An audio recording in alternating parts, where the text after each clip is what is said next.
Everybody. Well, what I'm going to talk to you might look a little unconventional, so I would like you to be with me. With every word, you must be with me. If you miss a word, then you'll probably miss the bus. All of you, including me, believe that modern medicine is scientific. Let me tell you this history. Modern medicine became a science in the 12th century when the European universities accepted modern medicine as science. From then on, it has been following the conventional science of physics, chemistry, and biology. Unfortunately, even to date, it has not changed a wee bit. And we still use the linear laws of deterministic predictability in a dynamic, non-linear, unpredictable human body. Friends, things have changed now. And with the advent of quantum physics, which has now shown that energy and matter are just but the two faces of the same coin, we have now understood the human body a lot better.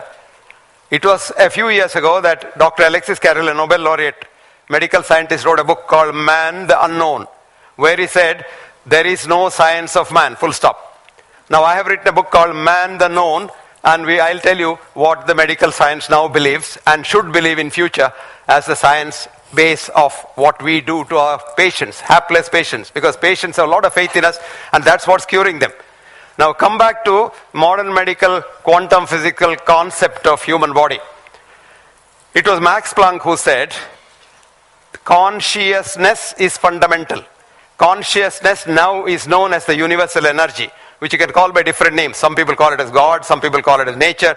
But what Max Planck calls is consciousness is fundamental, and all material is derived from consciousness. So, human body, in my concept, is immaterial. It is mental and spiritual. Spiritual doesn't mean God or religion. Spiritual simply means sharing and caring. So the human body, as you say it, is a colony of 50 trillion individual human cells which lived for millions of years as human beings, as individuals, and they were identically living all over the place. Over the millions of years, they have come together to form a colony because of economic reasons, so that they need not work everything they need not do individually, they can do it collectively. So this colony is called the human body, where every single cell of those 50 trillion cells, they love one another so much that if you now photograph them through what's called the biophoton camera, you can see them all in sync. When you see them in sync and happy, you are healthy. When they are out of sync, you are unhealthy. So disease is an altered state of the energy pattern of the body. So we can now photograph you and get you to see whether you've got any disease. Unfortunately, in modern medicine, we still use the reductionist ideas that body is made out of heart, lung, liver, kidney, brain, etc., like a motor car. And we think if the heart is diseased, I can fix a new heart just like a carburetor or motor car. It doesn't work that way. The whole body works together. As a matter of fact, if I apply a bit of an ointment here, you will be surprised the biophotons in my brain change, biophotons in my leg change, which means we are one whole. In short, the word whole is very important here, and the human body is one whole, and treatment has to be holistic, and that's what we call the future of treatment, which is now accepted in American IOM, called whole person healing. WPH is the future.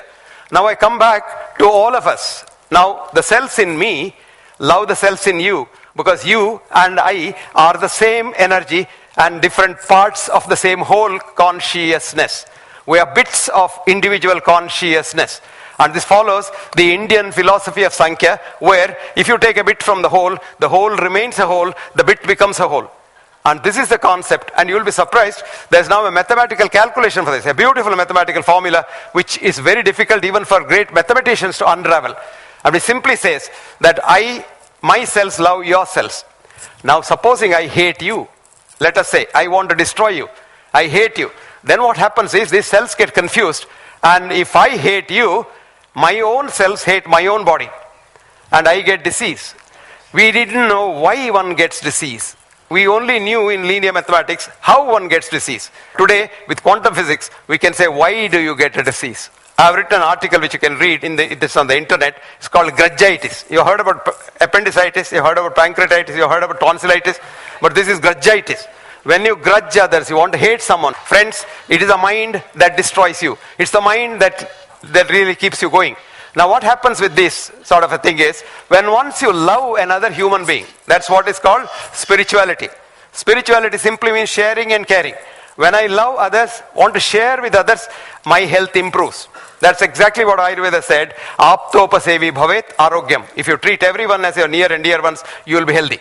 Now I'll tell you how you get an illness, and when you get an illness, how do you react to the illness? Now when an illness comes, let us say, our concept is, oh, this disease has come. You want to hate the disease? No. It's your friend. It has just come with an altered energy, and you've got to love it, you've got to accept it, and then it probably gets healed. Most of us think it is the doctor who cures me, or the doctor who operates. I will ask a simple question to any doctor who says he cures. I want a doctor, the best doctor in India, to do a heart transplant on a dead body, and I want that to heal.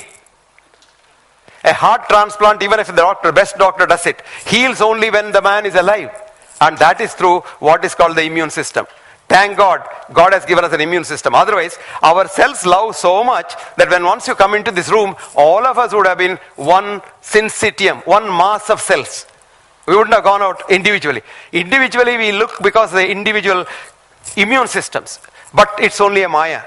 What we see in this world is Maya, which the German scientist who found out E is equal to M, Hans-Peter Duke, calls as Wirklichkeit. Wirklichkeit in German means a drama, a changing drama. Suppose I see all of you here, and when I close my eyes, you're not there. So whether you're there or not is only not a reality, but it's a myth.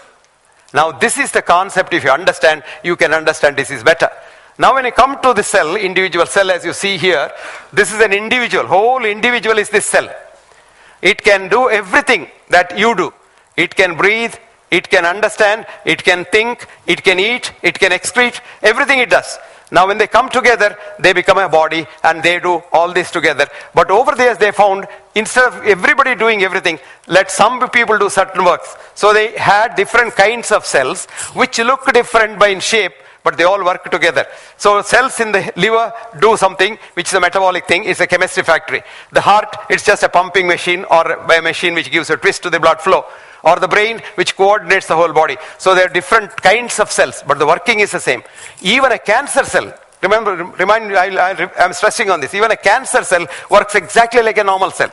So cancer is not a disease, cancer is a repair mechanism which has lost its aim, when to stop. Supposing I cut, my cut will be, there will be a scar there. Scar is the beginning of a cancer. Supposing that scar overgrows, it becomes a cancer. So all the cells work alike.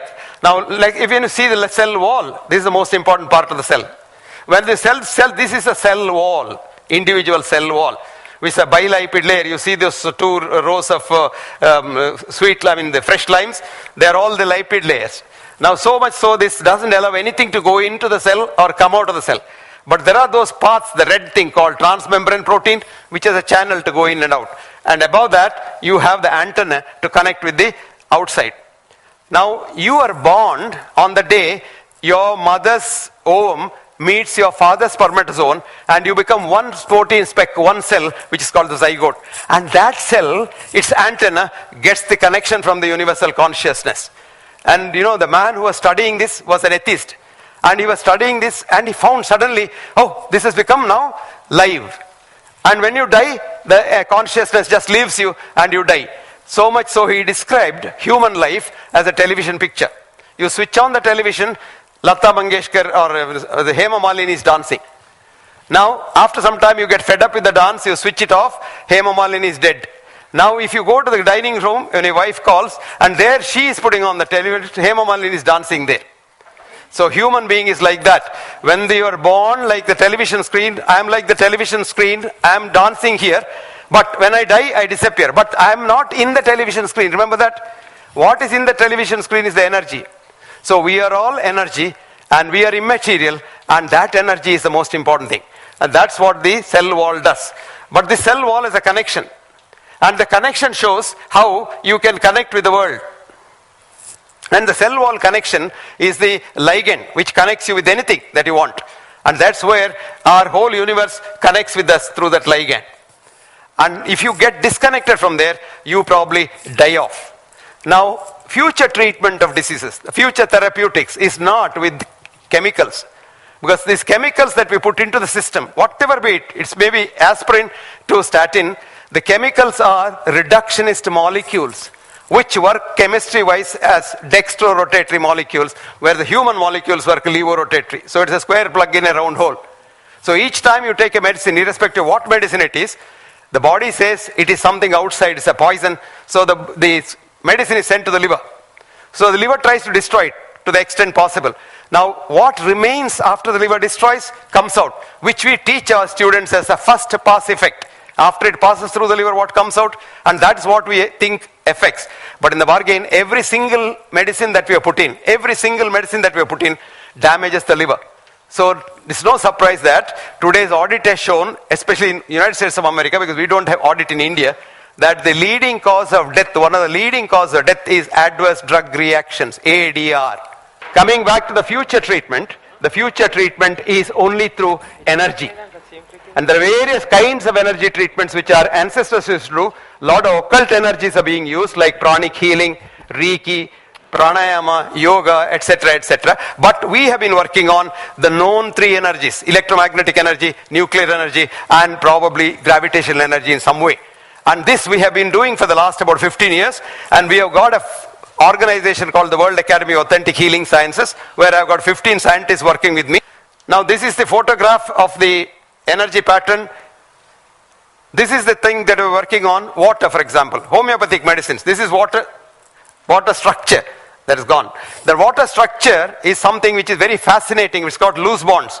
And any medicine you put into water, a drop of a medicine you put into water, when it gets into the loose bond, the water structure changes. After that, if you dilute it even 1,000,000 times, the structure is changed. And that structure has got the energy, and that treats. Now this water structure, we use that water structure and also use some simple silver nanoparticles in that. And when the silver nanoparticles get into that, the water becomes absolutely germicidal. Nothing grows in that. And we wanted to see how a salamander in your house, when you cut its tail, the tail grows. If you cut your tail, it won't grow. So we wanted to see whether it grows. And we did it. This was a boy who cut his finger. And this finger was caught in the machine, and the finger got completely cut off. There was no finger left. So what did we do? We didn't touch it. We just covered it with a silver mesh that I showed you and gave a little current to change the polarity. And as you see, 3 days later, the finger became